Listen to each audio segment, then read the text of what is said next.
9월 둘째 주 하나님의 예배 가운데 불러주신 그 놀라운 은혜 또한 감사하고, 또 예배 가운데 함께 여러분과 함께 하게 되어서 너무 감사합니다.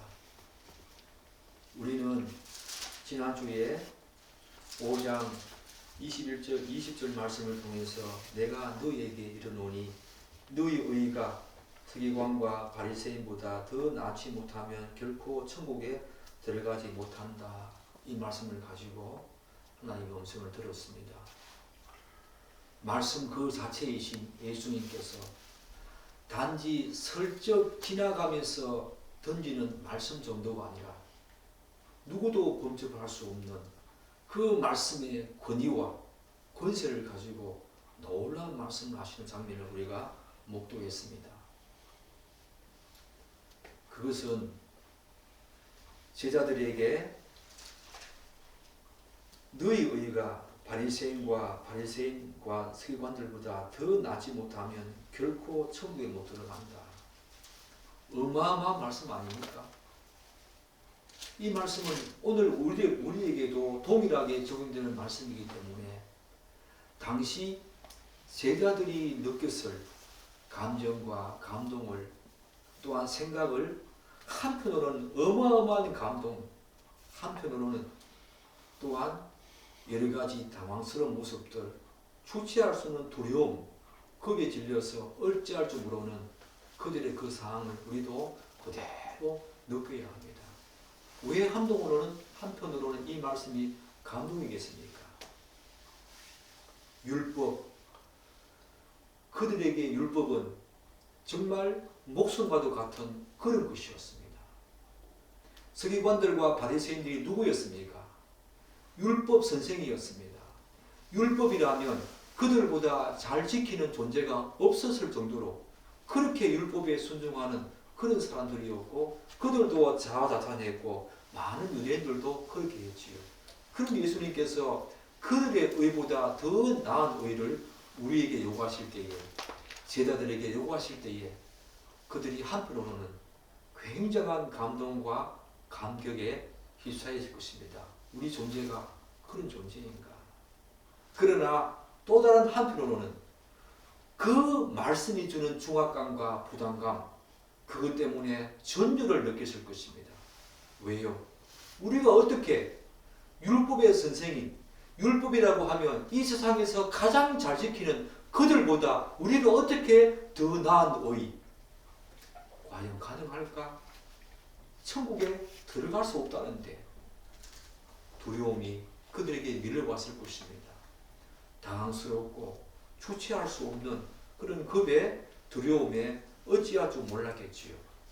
오늘 이 말씀은 그런 그들에게 예수님께서는 그들에게 가장 익숙했을 법한 계명을 사례로 바리새인들과 서기관들보다 더 나은 의가 무엇인지를 이제 21절부터 48절까지 상세하게 설명해 주시는 모습이지요.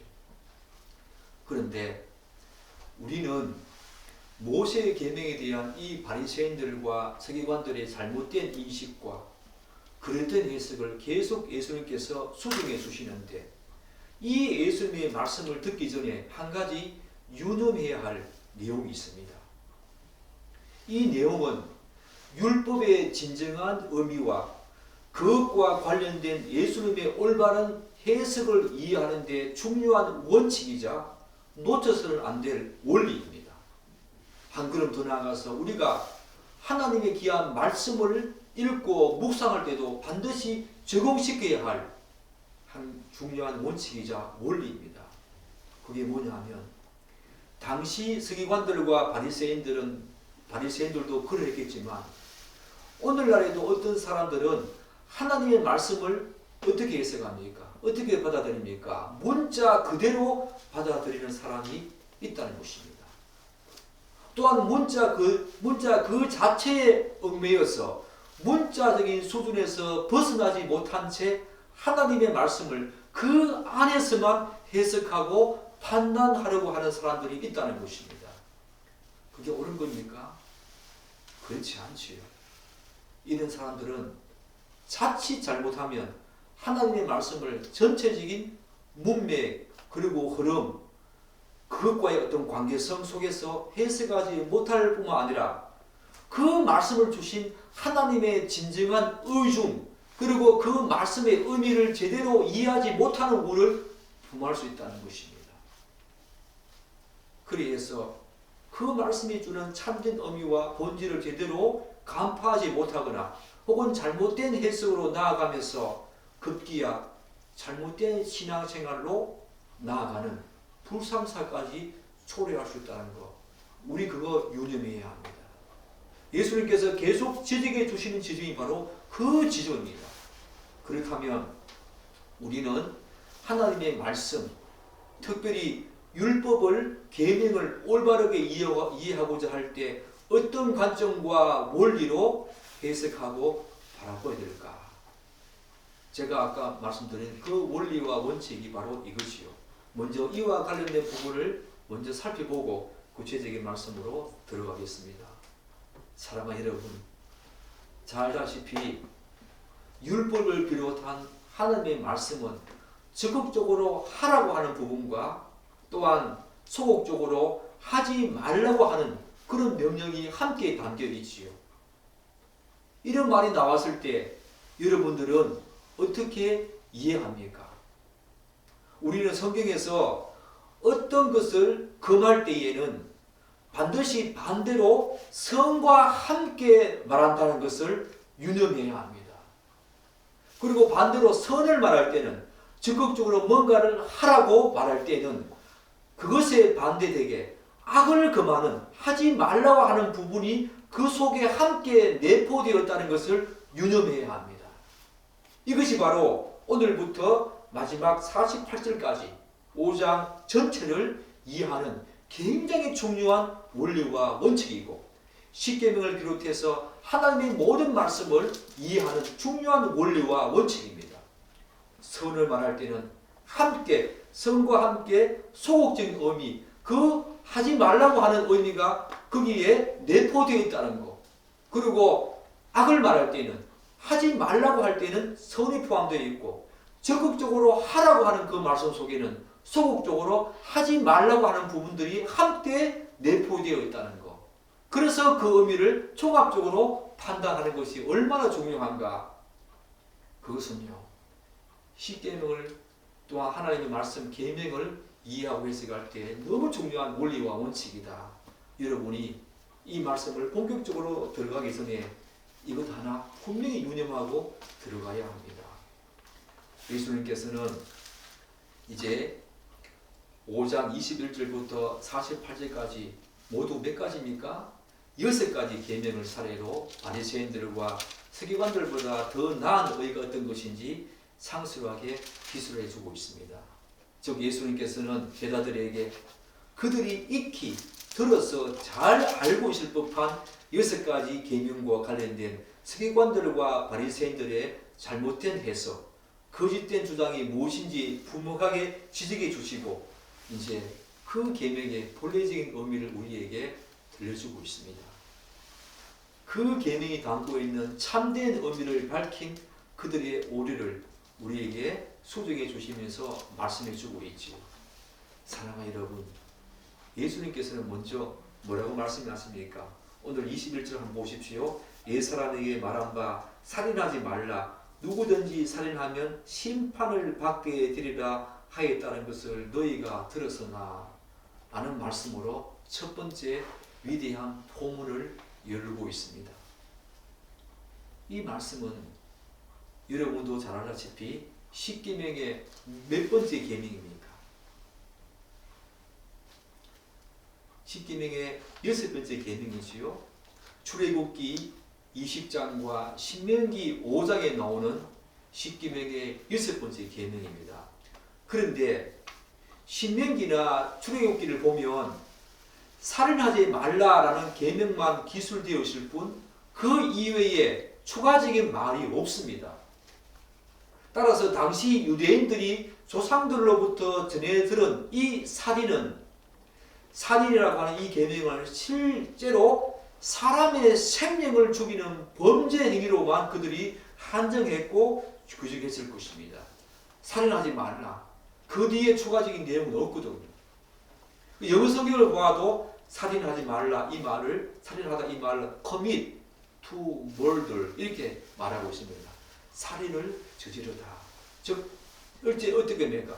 바리새인들과 서기관들은 살인하지 말라라는 계명을 실제 다른 사람의 목숨을 빼앗는 어떤 도구나 또한 연장을 가지고 실제로 그 사람의 목숨을 빼앗는 그런 식으로 이해했고 가르쳤을 것입니다.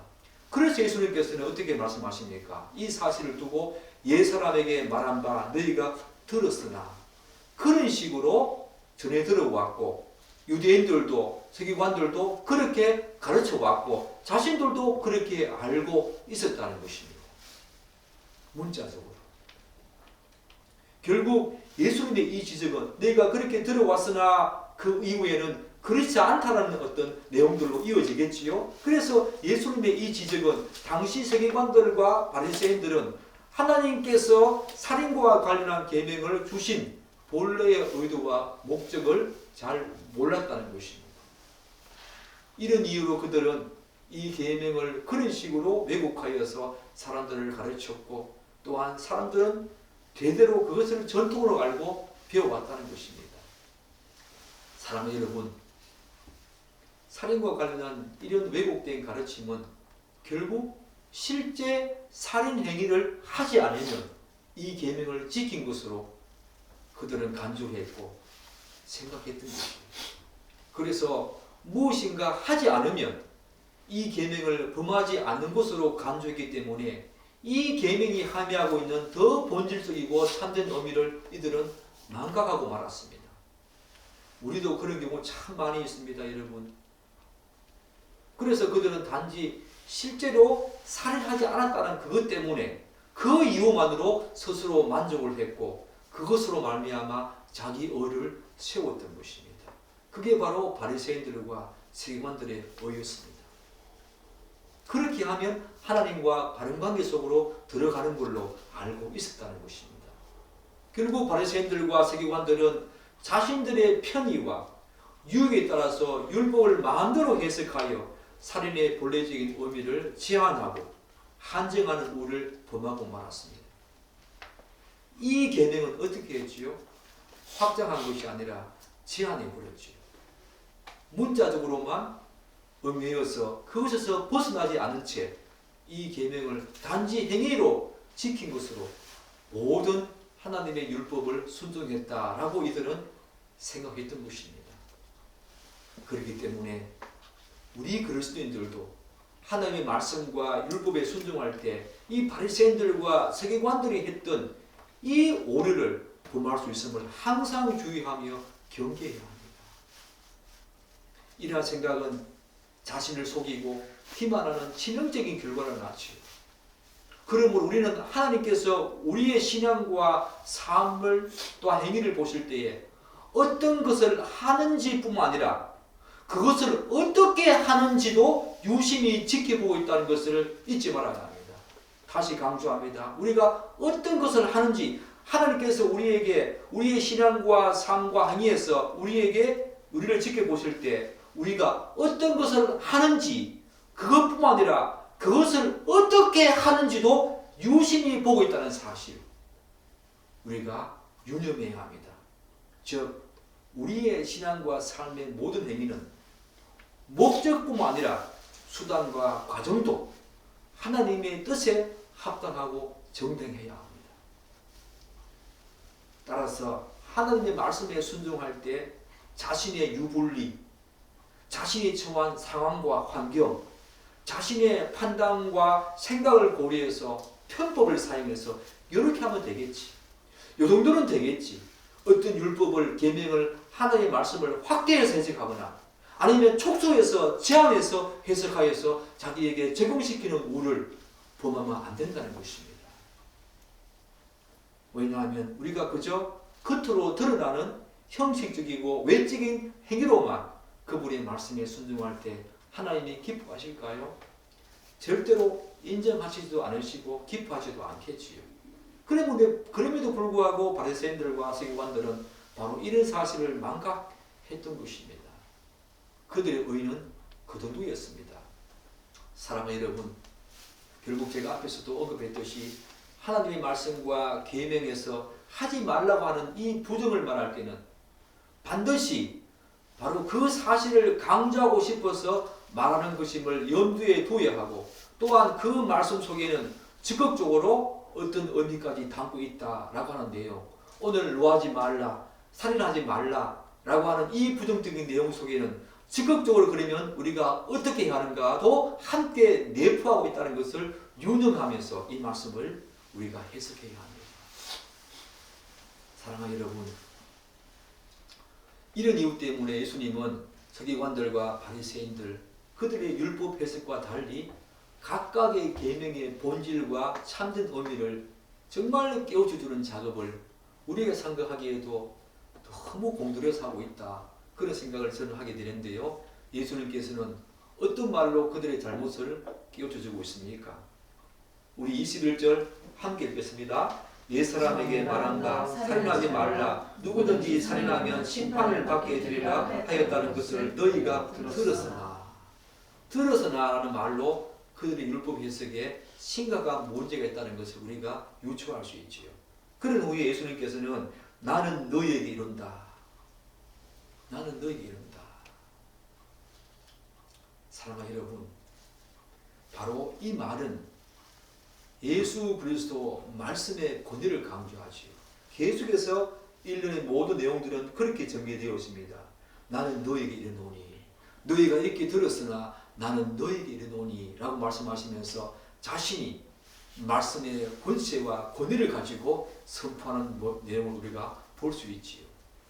이 말씀은 바리새인들과 서기관들의 잘못된 율법 해석을 바로 잡아주는 그 이후에 나오는 모든 일련의 내용에 계속해서 반복되는 어구, 그것을 우리가 알아야 합니다. 예수님께서는 단지 자신의 사적인 어떤 생각이나 사견 혹은 생각 정도가 아니라 말씀 그 자체로서 또한 그분이 누구십니까? 율법을 창지하신 분이십니다.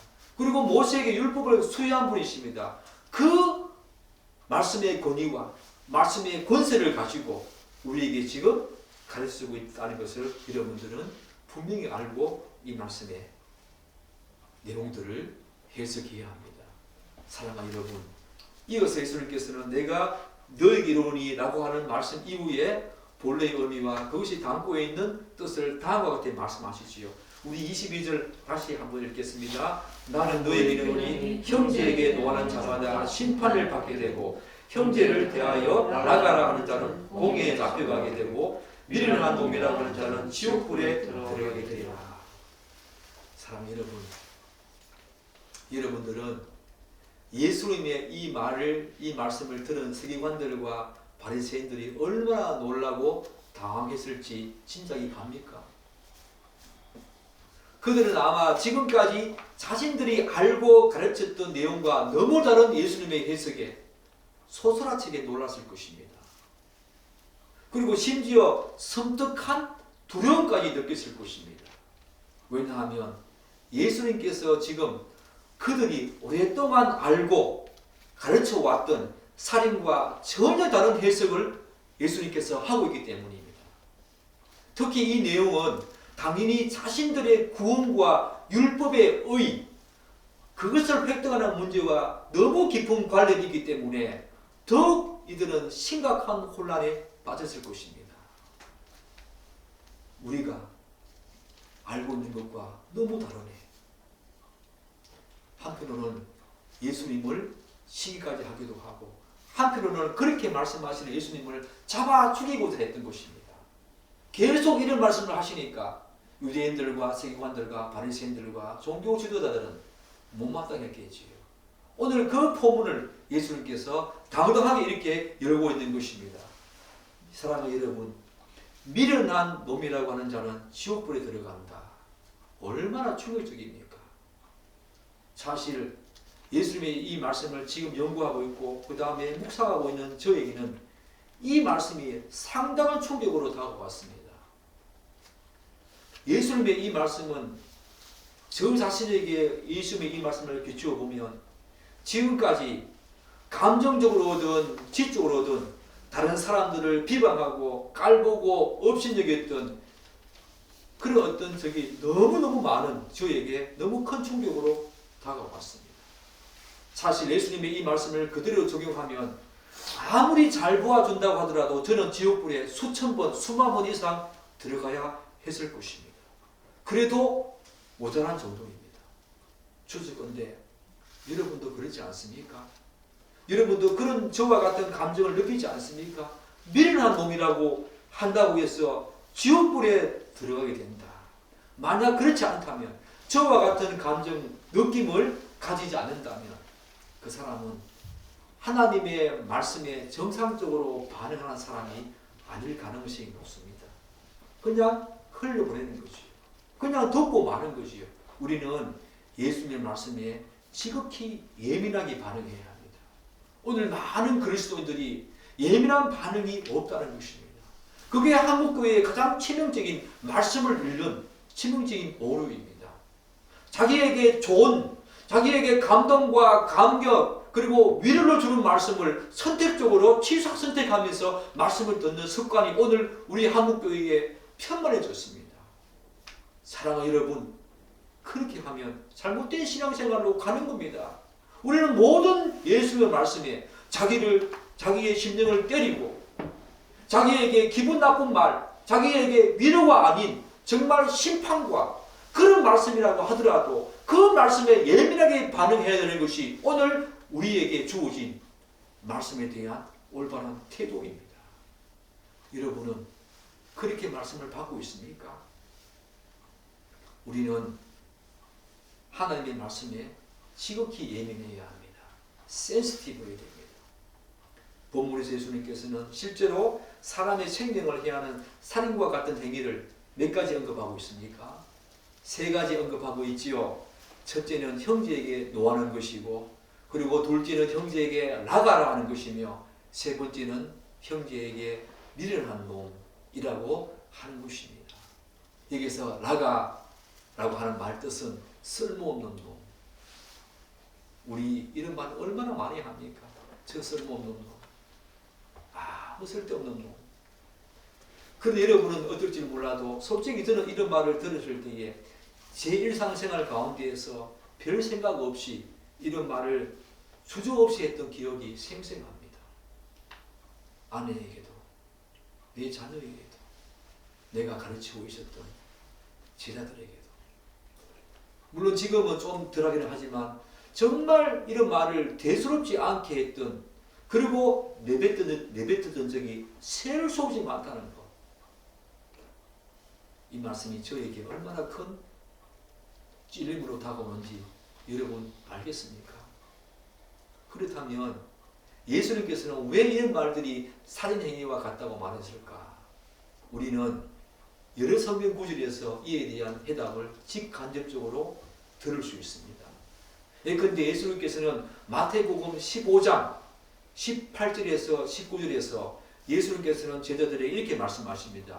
입에서 나오는 것들은 마음에서 나오나니 이것이야말로 사람을 더럽게 하느니라. 마음에서 나오는 것은 악한 생각과 살인과 간음과 음란과 도둑질과 거짓 증언과 비방이니. 입에서 나오는 것은 마음에서 나오는 것인데, 이 사람을 더럽게 하는, 특별히 마음에서 우러나오는 것들은 어떤 것입니까? 여기에 살인이 들어있다는 것입니다. 악한 생각이 마음에서 나오고, 살인과 간음과 음란, 이런 모든 더러운 것들이 마음에서, 입을 통해서 나온다는 것입니다. 예수님께서는 사람이 무심코 내뱉는 모든 말들은 마음에서 비롯되는 것이고, 이런 말들은 결국 사람을 더럽게 한다고 말씀하고 있습니다. 특별히 오늘 우리는 예수님께서 직접 언급하시는 마음에서 나오는 여러 가지 더러운 것들 중에서 오늘 본문에서 살인 행위와 다름없다는 세 가지 말씀에 주목해야 합니다. 형제에게 노하는 것, 형제에게 라가라는 거, 형제에게 미련한 놈이라고 하는 거. 사랑하는 여러분, 세 가지 이 내용을 한번 잘 분석해 보십시오.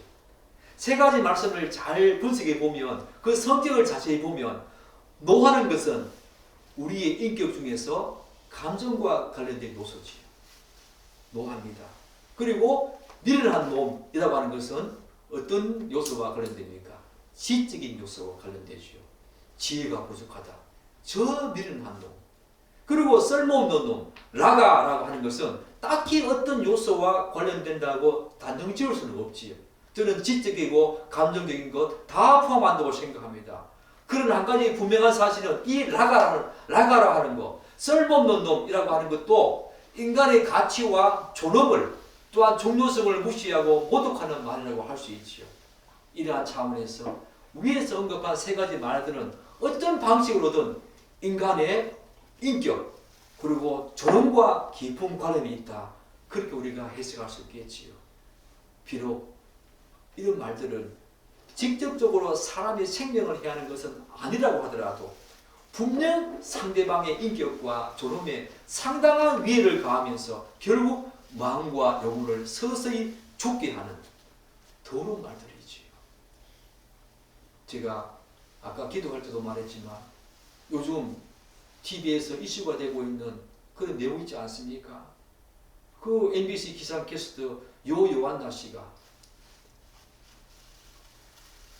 요한나, 그분이 회사 내에 괴롭힘을 당해서 선배들로부터 이런저런 모욕적인 말과 또한 여러 가지 상스러운 말도 있었겠지요.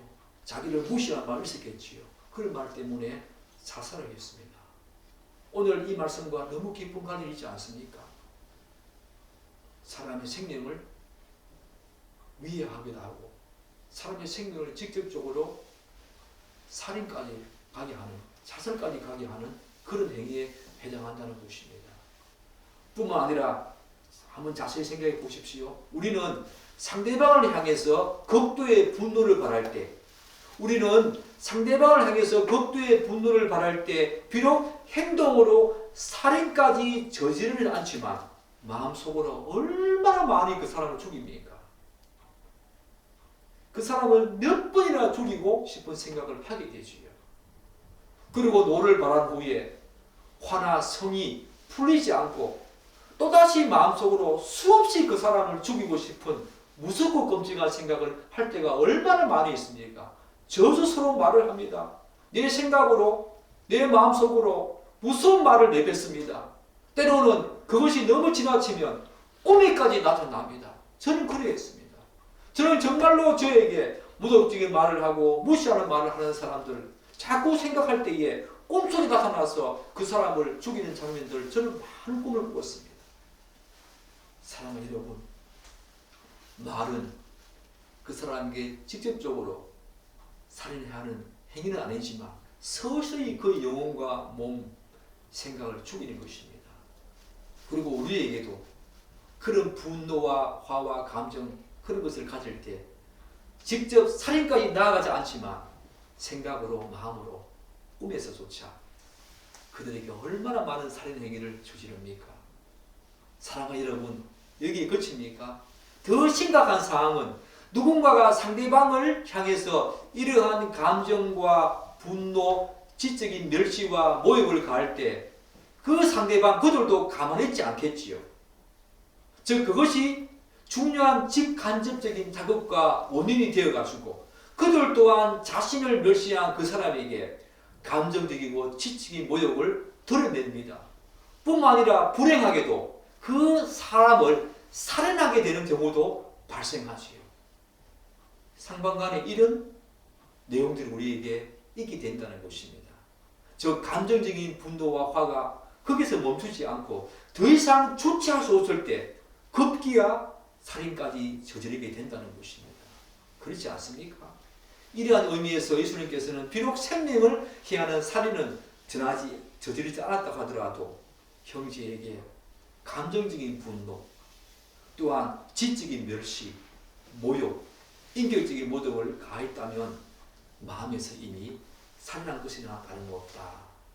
그렇게 말씀하고 있지요. 제가 이 말씀을 들을 때에 우리 사랑하는 자녀들에게 한 말 너무 기억에 생생합니다. 공부를 그렇게 썩 잘하지 못했거든요. 그래서 우리 자녀들에게 왜 이렇게 무식하냐, 왜 이렇게 머리가 나쁘냐, 그런 말들을 가끔 했던 제 모습을 생각하게 됩니다.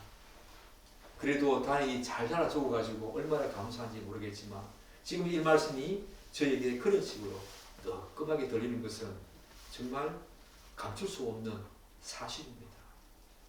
따라서 예수님께서 말씀하시는 이 그리스도의 의는요, 바리새인들과 서기관들과 달리 행동은 물론이고 행동은 당연히 그래야 됩니다. 실제 살인하면 안 되지요. 마음조차도 살인에 해당하는 것을 알고 그렇게 하면 안 된다는 것입니다. 이것이 바로 바리새인들과 서기관들보다 더 나은 의인 것입니다. 실로 하나님은 우리의 내면 저 깊숙한 곳을 낱낱이 감찰하시며 다 들여다보고 계십니다. 우리 인간은요, 어떻게 구성되어 있습니까? 영혼과 몸으로 구성되어 있습니다. 몸은 직접 눈으로 볼 수 있지만 영혼은 직접 눈으로 볼 수 없지요. 그래서 우리는 직접 볼 수 없는 그 영혼에 대해서 별로 심각하게 생각하지 않습니다. 몸에만 해를 가지 않거나 몸으로만 죽이지 않으면 내가 무슨 잘못했느냐, 그렇게 생각한다는 것이요. 그러나 그렇지 않지요. 성경은 어머니 모태에서부터 죄된 본성을 가지고 태어나는 모든 인간은 어떻게 말합니까? 비록 몸은 살아있는 것처럼 보이지만 영혼은 이미 죽어서 하나님을 알지 못한 채 영원한 멸망으로 가는 존재가 바로 우리들이다, 그렇게 말하고 있지 않습니까? 이런 사실을 기억할 때 눈에 보이는 몸보다 더 중요한 것은 눈에 보이지 않는 영혼입니다. 이러한 이유 때문에 예수님께서는 형제에게 노를 발하고 라가 쓸모없는 놈이라고 말하고 미련한 놈이라고 하는 이 말들은 형제의 영혼과 마음을 병들게 하고 죽이는 심각한 살인 행위이다, 그렇게 우리에게 말하고 있지요. 여기에서 조금이라도 벗어나는 자 있습니까? 나는 그런 적 한 번도 없다. 여러분이 있습니까? 그렇지 않지요. 만약에 그렇게 말한다면 자기 자신을 속이는 것이고 하나님을 속이는 것이요. 무엇보다 우리 인간은 하나님의 형상과 모양대로 지음받은 존귀하고 소중한 존재 아닙니까? 비록 아담과 하와가 타락한 이후에 원래의 존귀한 모습은 많이 변질되어지고 또한 사라졌다고 하더라도 여전히 우리는 하나님의 형상과 모양대로 지음받은 존귀한 존재고 소중한 존재입니다.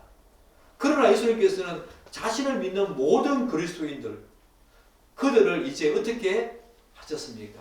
타락하기 이전의 모습으로 다시 회복시키셔서 여러분과 저를 새로운 피조물로 탄생시켰습니다. 따라서 이제 여러분과 저는 더 이상 사단과 마귀, 그들의 지배를 받으며 죄의 종교로 가면서 마음껏 다른 사람을 모욕하는, 그렇게 내뱉는 말들, 그런 것을 하는 존재가 이제 아니지요. 옛날 모습을 다 벗어버린 채 이제 하나님의 거룩한 성품을 닮아가는 하나님의 자녀가 되었습니다. 이러한 차원에서 예수를 믿어가지고 새 사람으로 입은 가장 강력한 증거 중에 하나가 뭐겠습니까? 가장 새 사람을 입었다, 예수를 믿어가지고 거듭나서 정말 새로운 존재, 새 사람이 되었다고 하는 가장 직접적인 증거가 무엇이겠습니까? 바로 언어의 변화입니다. 왜냐하면 그런 모습은, 언어의 변화는 우리가 말을 하지 않고 살 수 없잖아요. 가시적으로 볼 수 있을 뿐만 아니라 분명히 드러날 수 없기 때문입니다. 하루에도 우리는 수많은 말을 내뱉고 살아갑니다. 언어에 갇혀서 살고 있지요. 그야말로 언어의 세계에서 우리가 살고 있다고 해도 과언이 아니지요. 거듭나서 새 피조물이 된 존재는 과거 옛집에 살면서 사용했던 지상의 언어, 곧 형제를 죽이는 말이 아니라 이제 천상의 언어, 하나님의 언어, 하나님이 기뻐하시는 언어, 형제를 살리는 말을 하면서 산다는 것입니다. 그게 바로 거듭나서 구원받은 자가 드러나는 가장 직접적인 증거라고 할 수 있겠지요. 그래서 야고보는 이렇게 다음과 같이 말하지요. 우리가 다 실수가 많으니 만일 말에 실수가 없는 자라면 곧 온전한 사람이라 능히 온몸도 굴레 씌우리라. 사랑하는 여러분, 여러분들은 예수 믿은 후에 여러분의 어느 생활이 바뀌었습니까? 여러분의 그 말이 다른 사람을 모독하고 모욕하고 마음의 감정, 지적인 멸시와 모독을 주는 것이 아니라 생명을 살리는 말씀, 복음을 전하는 말씀, 하나님이 기뻐하시는 말씀으로 변화되었습니까? 거듭난 그리스도인은 이제 의식적이든 무의식적이든 말에 실수가 없어야 합니다. 그리스도인은 소극적인 차원에서는 상대방의 영혼과 마음을 상하게 하거나 상처를 주는 말 하지 말아야 하지요. 이러한 의미에서 우리는 야고보서가 그의 서신서 3장에서 언급한 내용을 귀담아 들을 필요가 있습니다. 그가 이렇게 말합니다. 혀는 곧 불이요 불의 세계라. 혀는 우리 지체 중에서 온몸을 더럽히고 삶의 수레바퀴를 불사르나니 그 사는 것이 주옥불에서 나느니라. 이렇게 말씀합니다. 혀를 눌러서 말을 하는 것, 이게 불의 세계랍니다. 우리 온몸을 더럽힌다고 합니다. 다른 사람을 죽인다고 합니다. 그러나 우리는 이스라엘 백성들에게 살인하지 말라라고 하는 이 계명을 주실 때에 하나님의 의도와 그리고 그 계명이 담고 있는 진정한 의미를 좀 더 적극적으로 이해할 필요가 있지요. 제가 뭐라고 했습니까? 이런 계명을 해석할 때 가장 중요한 원리 원칙이 뭐라 했습니까? 부정적인 내용을 담고 있지만 그 속에는 항상 긍정적인 의미를 내포하고 있다. 그렇게 해석하고 이해된다라고 제가 서두에 말씀드리지 않았습니까? 그래서 그리스도인은 이제 무심코라도 형제의 마음과 영혼을 무참히 질받는 그런 살인하는 말을 절대로 해서는 안 됩니다. 그리고 한 걸음 더 나아가서 어떻게 해요? 더 적극적으로 우리에게 이 계명이 요구하는 것은 생명을 살리는 말씀, 오히려 영혼과 마음에 새 힘을 불어넣는 생명의 말씀으로 해야 한다는 그 의미가 여기에 함께 들어있다는 것입니다. 예수님께서는 바로 하나님께서 살인과 관련한 계명을 주실 때에 그것이 바로 예수님께서 의도한 바이고 이 계명이 담고 있는 진정한 의도이죠. 의미와 정신이라고 할 수 있지. 그도 그럴 것이 사랑하는 여러분, 하나님께서는 당신의 말씀으로 온 우주 만물을 창조하지 않았습니까? 그럴 만큼 말에는 우리가 다 해할 수 없는 놀라운 능력이 있습니다. 이런 사실은 예수님께서 공생의 기간 동안에 당신이 행하신 세 가지 사역 속에서도 우리가 분명히 확인할 수 있지요. 그분이 복음을 전파하시고 가르치시고 그리고 병을 치유하시는 모든 과정에서 그분은 당신의 말씀으로 그렇게 했다는 것입니다. 예수님께서는 바로 이 모든 사역을 말씀의 능력으로 행하신 것입니다. 이는 사도들도 마찬가지입니다. 따라서 하나님의 형상과 모양대로 지음을 받은 우리 인간에게도 말이 가지는 무언의 능력이 있습니다. 거기에 긍정적이든 부정적이든 말에 능력이 있다는 것입니다. 무언의 능력이 있다는 것입니다. 이러한 맥락에서 우리는 바리새인들과 서기관들이 왜곡된 살인에 대한 의미와 예수님께서 올바르게 해석해 주신 이 살인에 대한 의미 사이에는 이거는 하늘과 땅 차이에 본질적이고 근본적인 차이가 있음을 우리가 확인할 수 있지요. 그 차이가 바리새인들과 그리스도에 의해 근본적인 차이를 불러일으키지요. 앞에서도 계속 강조했듯이 이러한 예수님의 모습은 자신이 모세의 율법을 보증하는 것이 아니지요. 오히려 그들이 잘못한 해석, 잘못된 율법 해석을 바르게 잡아주고자 하는 그런 단적인 예를 우리가 볼 수 있죠.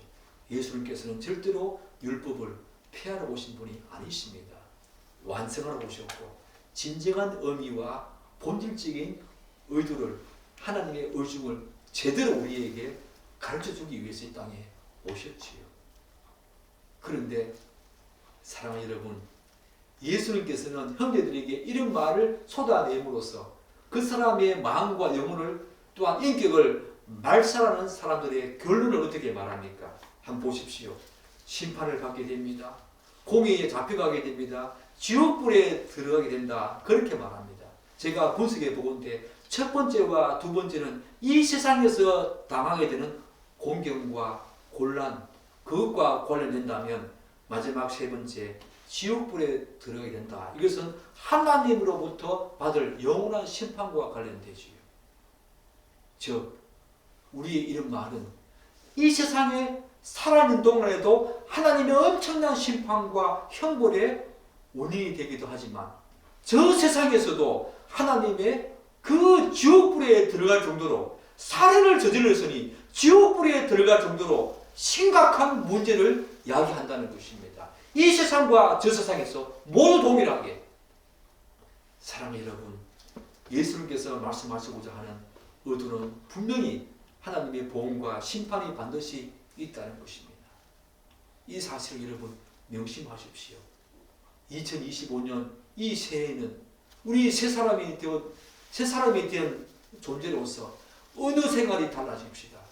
수많은 언어 세계에서 수많은 말이 오고 가는 이 언어 세계에서 우리가 내뱉어야 할 언어는 긍정적인 말, 그걸 뛰어넘어서 생명을 살리는 말씀입니다.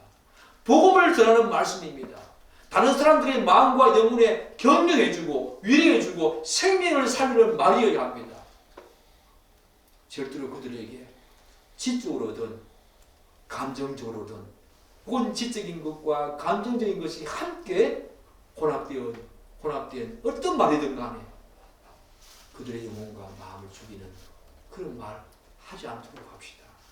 여러분이 살아가는 삶의 곳곳의 영역에서 여러분의 말이 달라짐으로 말미암아 여러분이 살아가는 그 사회가 달라지고 조직이 달라지고 가족이 달라지고 교회가 달라지는 그런 축복이 우리 은행층의 가족들과 이 조국교회에 있기를 간절히 축복하고 또한 기대합니다. 기도하겠습니다.